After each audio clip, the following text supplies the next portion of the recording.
बहुत सारे सवालों का तो एक ही जवाब है, सत्र सुना करो। ये जो सवाल आप मुझसे यहाँ पूछ रहे हो, इसका जवाब हर सत्र में दिया जाता है, मैं अलग से क्या दूंगा।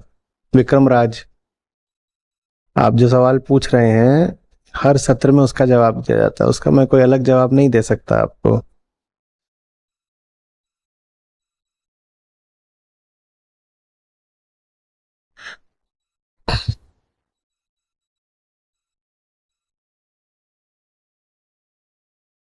उलझन बनी रहती है, बहुत ज्यादा सोचता हूँ, इतना सोचता हूँ कि सोच सोच के ही रुक जाता हूँ।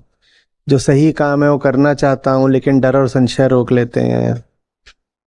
जीवन में कोई स्पष्ट उद्देश्य नहीं दिखता, समय यूं ही निकलता जा रहा है।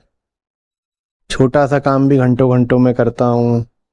कृपया बताइए, इस जड़ और दिशाहीन जीवन से कैसे मुक्ति मिले, जीवन में स्पष्टता, ऊर्जा, गहराई कैसे आए। देखो, जितना प्रकृति तुमसे करवाना चाहती है वो तो तुम कर ही रहे हो। जड़ तो कहीं से नहीं हो। खाना नहीं खाते क्या? पत्थर जड़ होता है तो पत्थर तो खाना खाने के लिए भी हाथ नहीं बढ़ाता। तुम खाना नहीं खाते क्या? जड़ कैसे हो गए? तुम पानी नहीं पीते,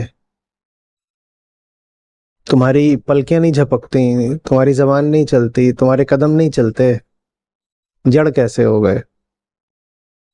प्रकृति जड़ होने ही नहीं देगी, और जिस हद तक प्रकृति को अपने उद्देश्यों की पूर्ति करनी है उतनी गति वो तुमसे करवाती रहेगी, वो तुम करोगे भी।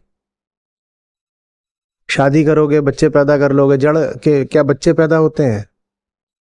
हम्म कभी सुना है तुमने कि जड़ वस्तु प्रजनन कर रही है? पर तुम तो करोगे, खाते भी हो, मलमूत्र भी त्यागते हो, सारी हरकतें कर रहे हो, दिल धड़क रहा है, फेफड़ा फड़क रहा है, सब तो चल रहा है, जड़ कैसे हो गए तुम? इतना ही मिलेगा, प्रकृति इतना ही तुमसे चाहती है, इतना ही करोगे जब तक तुम्हारे पास ऊंची चेतना, कोई उद्देश्य नहीं है। तो लोग कहते हैं ना कि क्या करें, जिंदगी में आलस बहुत है, जड़ता है, दिशाहीनता है, ऊर्जाहीनता है। कुछ नहीं है। भूख लगी हो, जिधर खाना रखा हो उधर चले जाने के लिए क्या तुम्हारे पास ऊर्जा की कमी होती है? नहीं, उठ के जाते हो, खाना खाते हो। कैसी ऊर्जाहीनता? कोई ऊर्जाहीनता नहीं है। हाँ, तुम्हें उससे आगे का अगर कुछ चाहिए तो तुम्हें प्रकृति से आगे का लक्ष्य बनाना पड़ेगा। अगर जिंदगी बस खाने भर के लिए है तो खाने की ओर जाने भर की ऊर्जा तुम्हारे पास है और तुम रोज प्रदर्शित भी करते हो, उसमें कोई समस्या नहीं है। छोटा सा लक्ष्य रखोगे, प्रकृति तुमको छोटे छोटे लक्ष्य देती है और आम आदमी उन्हीं लक्ष्यों में अपनी जिंदगी गुजार देता है। जितना छोटा लक्ष्य होगा उतनी छोटी ऊर्जा की जरूरत पड़ेगी उस लक्ष्य को पाने के लिए। तुम्हारा लक्ष्य ही कुल यही है कि खाना खा लूं, तो कितनी ऊर्जा चाहिए खाना खाने के लिए?